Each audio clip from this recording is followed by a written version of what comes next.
Şolu Татар драма театры бергіне күнге кинотеатрға өрілді. Бірді легендар Ок шешеклер фильмі көрсетілі.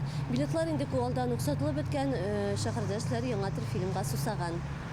Qozanda Xalqara Müslüman kinosunda көрсетілгеннен соң Ок шешеклер республикабыз шәһәре районнары буенча гастрольгә кузгалды. Шулай да безнең ниндидер өметебез бар. Югыйсә ул таңга кадәр.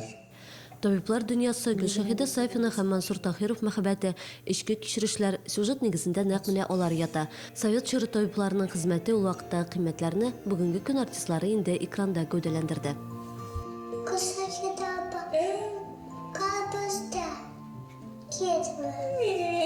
Рәхмәт балам.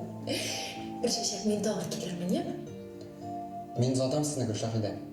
Фильмның кыскартылган варианты 3 сәгатькә якын дәвам итте. Бер тында диярлек карап бетергәннән соң тамашачылар өчен артистлар белән кыска гына очрашу да оештырылды. Күрер өчен мин Казанга барырга да ризайым. Менә сезне үзегезне күргәч, күңелем хушланды. Төп рольләрнең берсе Мансур Тахировны шәһәрдәшебез бүгенге көндә Әлмәт театры артисты Динар Хусутдинов уйный.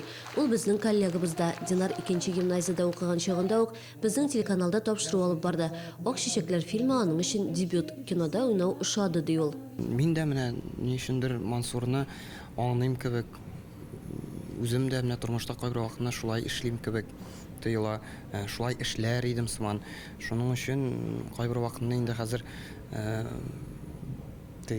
Гомән Мансур үзем күп кенә дуслар сорыйлар, син кем дип эндәшәсең, Динармы син, Мансурмы дип. Фильмда 12 театрдан 37 артист катнашты. Алар арасында Рамил Төхфәтуллин, Әсгар Шакиров, Илфат Камалиев, Рөстәм Гайзуллин, Гөлшәһидә ролен исә 25 яшьлек Резида Сәләхова башкарды. Ул 10 елга якын Кәрим Тинчурин театрында эшли.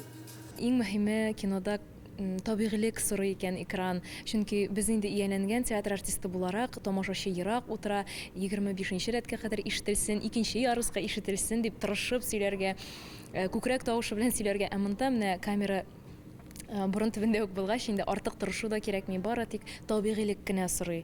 Ниндидер йортта төшәргә кирәк икән, ул просто йорт кына түгел иде. Ул Габдрахман Абсалямовның үзенең дачасы иде. Фатир Габдрахман Абсалямовның фатирында. Аның фатирына килгәч, ниндидер айрата бер дулкынлану хисе дачасында шулай ук аның чемоданнарын күреп, аның сугыштан язган хатларын күреп.